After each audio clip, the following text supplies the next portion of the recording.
जय हिंद। आप लोगों को विपिन क्लासेस वी एग्ज़ाम में आप लोगों का स्वागत है। आज हम जानते हो रक्षाबंधन का त्यौहार है, तो आप राखी बंधवा रहे होंगे, अपने भाई बहन से खूब मिठाई खाए होंगे, बहुत अच्छे से रह रहे होंगे, ठीक है। मना भी लिया होगा। तो आज हम आप लोगों को सबसे पहले तो हम आज आप पिछले वाले वीडियो में हमने आपसे चर्चा किया था कि बहुपद क्या होते हैं। उनमें से आपसे हमने चर्चा किया था चर राशियां क्या होती हैं, अचर राशियां क्या होती हैं, बीजीय व्यंजक क्या होते हैं। आप लोगों ने अगर हमारे वीडियो को नहीं देखा है तो आप हमारे पीछे वाले वीडियो में जाकर देख सकते हैं कि क्या होते हैं चर राशियां, क्या होती हैं अचर राशियां, क्या होते हैं बीजीय व्यंजक, ठीक है। और ये भी बताया गया क्या होता है बहुपद। आपको बहुत बेसिक जानकारी हमने वहाँ पे दिया है, तो आप वहाँ पे पिछले वाले जाके वीडियो में आप देखकर उसको आसानी से समझ सकते हैं। अब हम इस वक्त वीडियो में आपके साथ आए हैं बहुपद के बहुत ही महत्वपूर्ण बातों के बिंदु के बारे में हम चर्चा करेंगे। जैसे पहला है पद, दूसरा क्या होता है गुणांक, तीसरा क्या होता है बहुपद की घात। ये सभी क्या होती हैं, ठीक है। तो आपको हम अच्छे से समझाएंगे। पहले ये समझना बहुत जरूरी है कि क्या होता है हमारे पास पद, क्या होता है गुणांक और क्या होता है बहुपद की घात। समझना बात को। जैसे जब चिन्ह क्या लिखा है, जब चिन्ह प्लस या माइनस, यानी चाहे प्लस और चाहे बोल दो माइनस, एक या एक से अधिक बार आ जाते हैं तो बीजीय व्यंजक अनेक भागों में विभक्त हो जाता है।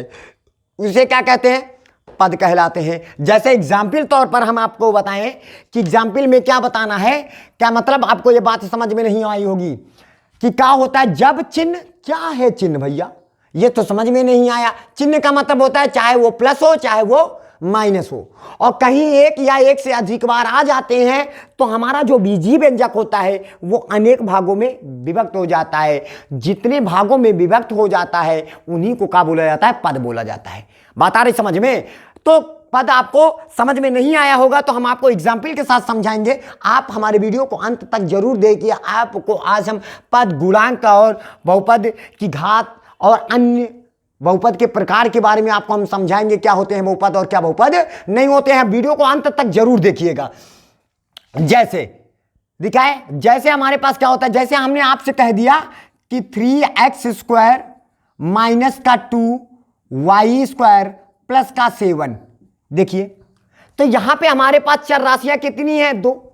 तो ये चर राशियां 2 हैं। हमने क्या बताया था बीजीय व्यंजक क्या होते हैं, ये हमारा बीजीय व्यंजक है क्योंकि यहां पे हमारे पास देखिए चर राशि है, एक से अधिक है और एक से अधिक है और बीच में प्लस और माइनस लगा हुआ है, तो ये हमारा बीजीय व्यंजक है। और इस बीजीय व्यंजक को कितने के मतलब कितने भागों में विभक्त हो गया है, आपको यह समझना है कितने भागों में विभक्त हो गया। हमने कहा था प्लस और या माइनस, जैसे बीच में क्या आया माइनस आया, बीच में क्या आया प्लस आया, तो ये हमारे पास यहां पे कितना आया, तो ये पहला पद हो जाएगा। क्या हो जाएगा हमारे पास, जरा देखिए, ये हमारा पहला पद हो जाएगा। बीच में माइनस आया अलग हो गया, ये दूसरा आ गया, बीच में प्लस आ गया, ये तीसरा हो गया। तो हमारे पास इसमें पद कितने आए, बोलिए पद हमारे पास कितने हैं, पद हमारे पास टोटल 3 आ गए। तो जैसे और सारे एग्जाम्पल के बारे में चलते हैं। जैसे अगला एग्जाम्पल हमारे पास है, हम आपको 2x माइनस का 3 प्लस का 3 कर दिया, तो ये भी हमारे पास क्या एक व्यंजक है। अब बताइए यहां पे प्लस कितनी बार आया, एक बार आया, लेकिन एक इधर हो गया और एक उधर हो गया, तो हमारे पास इसमें पद कितने हो जाएंगे, पद हो जाएंगे हमारे पास कितने हो जाएंगे, जरा देखिए पद, इधर देखिए सभी लोग, पद कितने हो जाएंगे, पद हमारे पास 2 हो जाएंगे। बात आ रही समझ में। तो और बहुत सारे हैं, जैसे एग्जाम्पल में आप सभी लोग बताएंगे हमारे पास, जैसे हमारे पास लिखा है x की घात 5 माइनस का 3x² 3x की पावर 3 प्लस का x की पावर 2 माइनस का 7x, ऐसे लिखा हो। तो बीच में माइनस प्लस आ रहे हैं कि नहीं आ रहे हैं। जब देखो हम यहां पे एक माइनस आया तो इसका मतलब ये पहला पद है, और बीच में माइनस आया तो पद अलग हो गया, ये दूसरा पद है, बीच में प्लस आया तो ये तीसरा पद है, बीच में माइनस आया चौथा है। तो हमारे पास पद कितने आए टोटल, तो पद हमारे पास पद हमारे पास आ गए 4। आपको समझ में आ गया होगा पद क्या होते हैं। फिर अगली बात आती है गुणांक। गुणांक क्या होता है हमारे पास, यदि किसी चर राशि में किसी अचर राशि से गुणा किया जाए तो या अचर राशि दी गई चर राशि का क्या होता है, गुणांक होता है। जैसे एग्जाम्पल तौर पर हम आपको बता दें, जैसे यहाँ पे 5x³ लिखा है, माइनस का 2x² लिखा है, प्लस का 7x लिखा है, माइनस का 3 लिखा है। तो बताओ इसमें हमारे पास कितने पद हुए, तो बीच में माइनस लगा है, तो ये पहला पद हो गया, ये दूसरा पद हो गया, ये तीसरा पद हो गया, ये चौथा पद हो गया। तो पद तो हमारे पास कितने हुए, 4 पद तो कितने हुए, 4। लेकिन हमसे पूछ रहा है, कहता है गुणांक क्या है, गुणांक। तो गुणांक आपको, जैसे हम आपसे पूछे गुणांक क्या है, तो आपसे अगर हम ये क्वेश्चन करें कि भैया x³ का गुणांक कौन है, x³ का गुणांक क्या है, तो आपको बता देखना है अपना जो तुम्हारा बहुपद है उस बहुपद में x³ लिखा हो, x³ के साथ जो गुणे में रहेगा, यानी जो x³ ये क्या है हमारे पास चर राशि है, और चर राशि के साथ जो भी गुणे में होगा वही उसका गुणांक कहलाता है। जैसे x³ ये, हाँ, तो x³ के साथ कौन गुणे में है, 5 है, तो ये इसका 5 गुणांक हो जाएगा। जैसे हम आपसे सवाल ये कहा जाए कि भैया x का गुणांक कितना है, किसका, x का गुणांक कितना है, तो आपको ये x का गुणांक बताना है। तो इसमें ये जो तुम्हारा बहुपद दिया गया है, इस बहुपद में x के साथ कौन है, ये तो x² है, x² के साथ तो 2 है, x³ के साथ 5 है, x के साथ कौन है, तो x के साथ हमारे पास कितना है, 7 है, x के साथ 7 है। फिर उसके बाद हम आते हैं, जैसे एक दूसरा हम एग्जाम्पल लेते हैं, जैसे हमारे पास लिखा है पाई लिखा है, x लिखा है माइनस का 2/3, x² लिखा है माइनस का प्लस का 8x³ लिखा है, माइनस का 3 लिखा है। ठीक है, तो अब आपसे हम पूछें, अगर क्वेश्चन करें कि इसमें x का गुणांक क्या है, x का गुणांक क्या है, तो आपको क्या समझना है कि बताइए, इसमें देखिए जो तुम्हारा बहुपद है तो x कहां लिखा है, ये तो x² लिखा है, ये तो x³ लिखा है। ठीक है, तो x कहां पर लिखा हुआ है, तो x ये लिखा है और उसका गुणांक क्या है, पाई है, तो आप यहां पे क्या लिखोगे, पाई, क्या हो जाएगा, पाई। और अगर आपसे पूछा जाए कि भैया इधर जैसे तुमसे पूछा जाए कि x³ का गुणांक क्या है या x² का गुणांक क्या है, तो x² का गुणांक, तो x² का गुणांक जो होगा वो हो जाएगा माइनस का 2/3 हो जाएगा। बात आ रही समझ में, तो ये इसके गुणांक होते हैं। किसी भी बहुपद का गुणांक जानना हो तो जैसे जो चर राशि है जिसकी घात पूछी जाए, जैसे x³ का गुणांक 5 है, x² का गुणांक माइनस का 2, चिन्ह सहित बोलना, x² का गुणांक माइनस का 2 है, और x का गुणांक 7 है, और ये क्या है, अचर राशि है। ठीक है, तो आप समझ गए होंगे कि गुणांक हमारे पास क्या होते हैं। अब आती है बहुपद की घात। जैसे आपसे पूछा जाए बहुपद की घात क्या होती है, कहता है किसी बहुपद में, कोई बहुपद है, बहुपद होना उसको जरूरी है, पहले समझ लीजिए, उसको बोले बहुपद होना जरूरी है। किसी बहुपद में चर के उच्चतम घात वाले पद के घातांक को उस बहुपद की घात कहते हैं। मतलब समझ में नहीं आया होगा, कहता है किसी बहुपद में जो चर राशि होता है उसकी सबसे उच्चतम घात जो होती है उस बहुपद की क्या कहलाती है, घात कहलाती है। जैसे यहां पे देखिए, ये जो तुम्हारे पास बहुपद दिया गया है, बहुपद तो है ही है, क्योंकि हमने बताया है पहले वीडियो में, आपको पिछले वाले वीडियो में बताया बहुपद क्या होते हैं, क्या बहुपद नहीं होते हैं। हमने बताया था किसी भी चर राशि की घात निगेटिव नहीं होना चाहिए, चर राशि बटे में नहीं होना चाहिए, चर की घात 2/3, 3/4 नहीं होना चाहिए, और चर हमारा कभी भी अंडर रूट के अंदर यानी करणी के अंदर नहीं होना चाहिए। यहां पे ऐसी कोई स्थिति नहीं दिखाई पड़ रही है, इसका मतलब हमारे पास ये बहुपद है। अब जब बहुपद है तो अब इस बहुपद की उच्चतम घात बताओ, सबसे बड़ी घात क्या है, सबसे बड़ी घात क्या है, x की पावर 3 है, x की पावर 3, x की पावर 2 x है, और इसकी पावर कुछ नहीं है, यानी कुछ नहीं है, यानी 0 है। ठीक है, तो सबसे उच्चतम घात क्या है, 3 है, तो इस बहुपद की घात क्या हो जाएगी, 3। और ये बताइए, ये भी हमारा बहुपद है, और इस बहुपद की सबसे उच्चतम घात क्या है, 3 है, तो ये भी हमारा, इस बहुपद की घात क्या हो जाएगी, 3।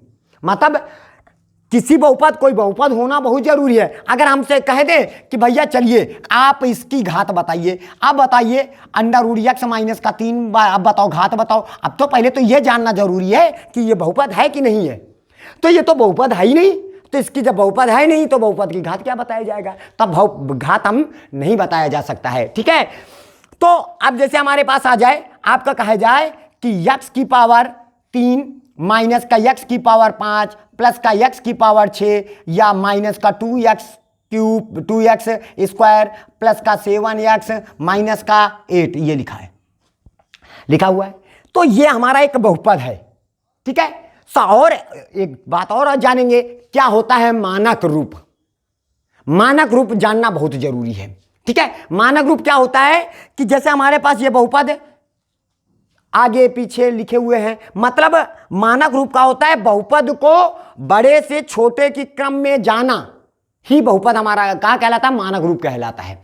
मतलब इसमें जो सबसे बड़ा होगा, अब सबसे बड़ा कौन सा है, जैसे x की घात 6, जिसकी घात सबसे ज्यादा होगी वही सबसे बड़ा होगा, और फिर उसके बाद उससे छोटा, फिर उससे छोटा, फिर उससे छोटा, इस क्रम में लिखने की प्रक्रिया को ही मानक रूप कहते हैं। जैसे एग्जाम्पल तौर पर हम कह दें आपसे, बात समझिए, आप समझना यहां पे हमारी बात को, कि अगर आपसे हम कह दें कि इसका मानक रूप क्या होगा, इस बहुपद का मानक रूप क्या होगा, अगर आपको मानक रूप लिखना होगा तो सबसे पहले आप मानक रूप में क्या करेंगे, ये जो बहुपद दिया गया है इसकी सबसे अधिकतम घात, जिस चर की अधिकतम घात हो सबसे पहले उसको लिखिए।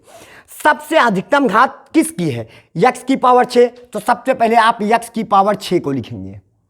फिर उससे छोटा कौन है, ये है, चिन्ह सहित लिखेंगे, माइनस का x की घात 5, ठीक है। फिर उसके बाद कौन है, x की पावर 3, तो आप प्लस का चिन्ह सहित x की पावर 3 लिखेंगे। फिर माइनस का 2x स्क्वायर लिखेंगे, प्लस का क्या लिखेंगे 7x, और सबसे बाद में उसको लिखेंगे जिसके पास चरराशि नहीं है। इस क्रम में लिखने की प्रक्रिया को मानक रूप कहते हैं। और इसकी जो बहुपद की घात है, क्या बोलते हैं इसको, बहुपद की घात। अगर आप बहुपद की घात बताना चाहते हैं तो बहुपद की घात हो जाएगी हमारे पास, कितना हो जाएगा, बहुपद की घात बोलो, सबसे अधिकतम घात कितनी है, इस बहुपद की सबसे अधिकतम घात, सबसे बड़ी घात कितनी है, 6, ठीक है। और अगर कहा जाए इसके पद कितने हैं, पद कितने हैं, तो एक पद बीच में माइनस आया, दूसरा पद बीच में प्लस आया, तीसरा पद बीच में माइनस आया, चौथा पद बीच में प्लस आया। तो एक यानी प्लस और माइनस बीच में आ जाए तो पद अलग हो जाते हैं, तो सीधी गिन लीजिए 1 2 3 4 5 6, तो पद भी हमारे पास कितने हैं, 6 हैं। बात आ रही। अगर आपसे पूछा जाए कि x की पावर 5 का गुणांक कितना है, x की पावर 5 का गुणांक कितना है, तो x की पावर 5 ये यहाँ, और आगे क्या लगा है, माइनस लगा है, तो माइनस लिख दीजिए। जहां पर गुणांक में कोई नंबर नहीं होता है वहां पे गुणांक में 1 माना जाता है। क्या माना जाता है, 1 माना जाता है। अगर आपसे पूछा जाए कि ये बताइए x की स्क्वायर का गुणांक कितना है, x स्क्वायर का गुणांक कितना है, तो आपको क्या बताओगे, x स्क्वायर ये लिखा है और x स्क्वायर के साथ गुणांक में कितना है, माइनस का 2 है, तो ये माइनस का 2 लिख दिया जाएगा। बात आ रही समझ में, ठीक है। अगर आपसे पूछा जाए कि भैया x की पावर 5 x की पावर 3 का गुणांक क्या है, x की पावर 3 का गुणांक क्या है, तो x की पावर 3 ये, यहाँ गुणे में कोई नंबर है नहीं, जहां पर कोई नंबर नहीं रहता है वहां पे 1 रहता है। क्या रहता है, 1, आप गुणांक में 1 लिख दीजिए। बात आ रही समझ में। जैसे आपसे पूछा जाए कि x का गुणांक कितना है, x का गुणांक कितना है, तो आपको x का जो गुणांक होगा, x का गुणांक कितना है, 7 है, तो आपको 7 लिख देना होगा। बात आ रही समझ में। आपको हमारा ये आपको बहुपद में पद, गुणांक और बहुपद के घात तथा मानक रूप आपको विशेष समझ में आया होगा। मानक रूप आपको समझ में आया होगा, जो सबसे बड़ी होगी सबसे पहले, यानी जिस चर की घात सबसे ज्यादा होगी पहले उसको लिखा जाएगा, फिर उससे कम वाले को, फिर उससे कम वाले को, फिर उससे कम वाले को, फिर उससे कम वाले को। इस रूप में लिखना ही उसका मानक रूप कहलाता है, जिसको हम आप लोगों ने कक्षा 5 में पढ़ा होगा, अवरोही क्रम।